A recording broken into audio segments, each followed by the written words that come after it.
رمضان السنة دي غير كل عاداتي، رمضان السنة دي غير كل عاداتي، رمضان رمضان رمضان السنة دي. أعوذ بالله من الشيطان الرجيم. بسم الله الرحمن الرحيم. اللهم صل وسلم وزد وبارك ومجد وكرم على الرسول سيد سند العظيم ذي القلب الرحيم محمد وآله الطاهرين وصحبه المنتجبين ومن والاهم بإحسان إلى يوم الدين، وبعد أيها المشاهدون الكرام، السلام عليكم ورحمة الله تعالى وبركاته. Ambade wa mi tanga ina la fe ka bo shitane dangalin toroma kan sinsina ala togoy ka kishini nema dila la fe ka ke kira nyogon soro balikan Abdullahi de ani Aminata de anaso dingen sanmo anaka sa wa nyuma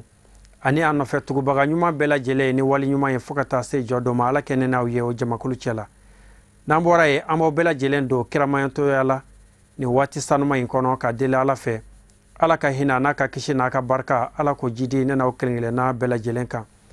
ala kira bako aka hadisawla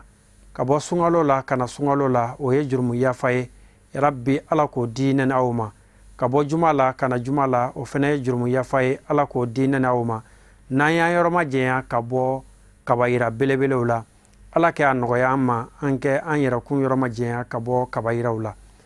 ama fili awaka emission mandi sanfɛ nawafil Ramadan sungalo naflaw sungalo shu nyinamayali ni selu ye ni wurdiw ye afle ni o emission de sanfɛ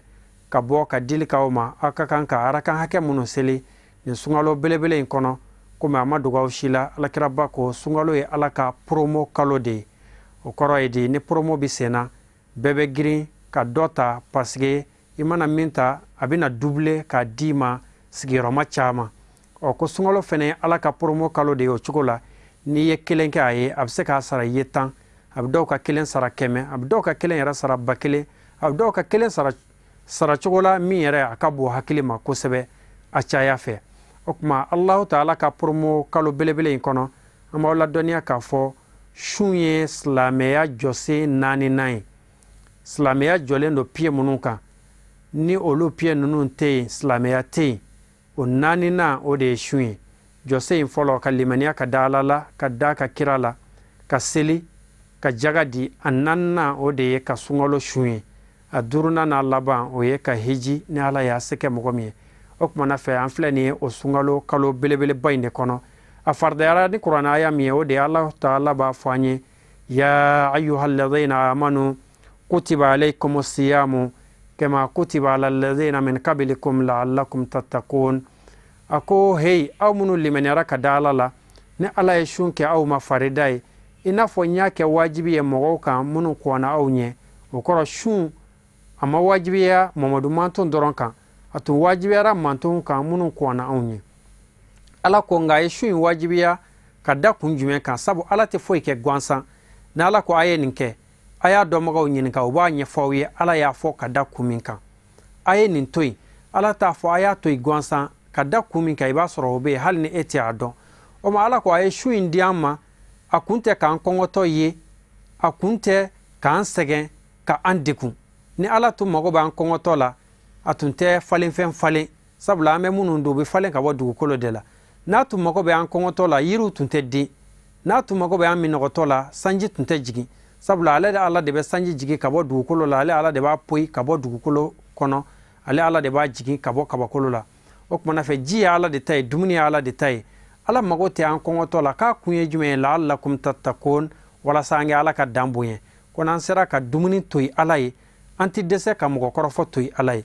nan sera ka jittoy alay anti dese ka mogo bla nyogona toy alay nan sera ka ji an halala muso ko sungalo tle ganfe alay anti deseble ka jien wali muso ko alayi o kuma na fe ko shumbi na fo entraînement na sera kaninke o kuma na fe misemani oluti aw kenya tukuni ala ke ando sungalo belebele en horoma la ambi bato mun ka kono ala ko jabi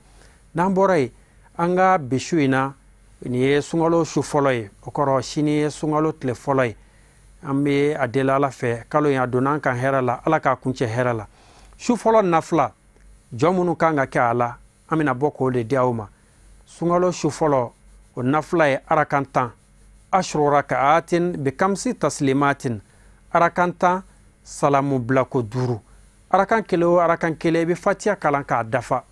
arakan kelen o arakan kelen i bɛ fatiha kalan n'i ye fatiha kalan suratul qadri n'o ye inna anzalnahu fi laylatil qadri ka taa bila fo suran laban na i b'o kalan siɲɛ 2 suratul qadri siɲɛ 2 suratul kafirun n'o ye kafiru kofɔ sura ye kul ya ayyuhal kafirun ka taa bila fo a laban na i b'o fɛnɛ kalan siɲɛ 2 i bɛ sɔrɔ ka suratul ikhlas n'o ye kul huwallahu sura ye i b'o fɛnɛ kalan siɲɛ 2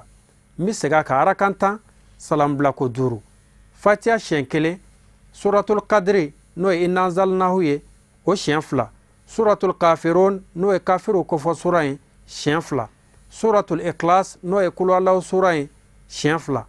o kumana fɛ ni salamu 5nan bilala i fɛ i sigilen i bɛ wurudi min kɛ n'o ye zikru ye i ka kɔlɔsi la o de filɛ nin i b'a fɔ ya hayyu ya hayyu o kɔrɔ ya e masa min ye masa ɲinama ye ɲinamaya bɛ e masa min bolo e de bɛ ɲinamaya don ɲinamayali fɛnw na nka e ala yɛrɛ i ti sa i ti kɔrɔ wa i ti bɔ i cogo la o kumana fɛ dakuruɲɛ kelen dɔrɔn ya hayyu ya hayyu ya e masa ɲinama e min jɔn b'i kolo la ya e masa ɲinama i b'o kumaden ta ni ka segin siɲɛ 100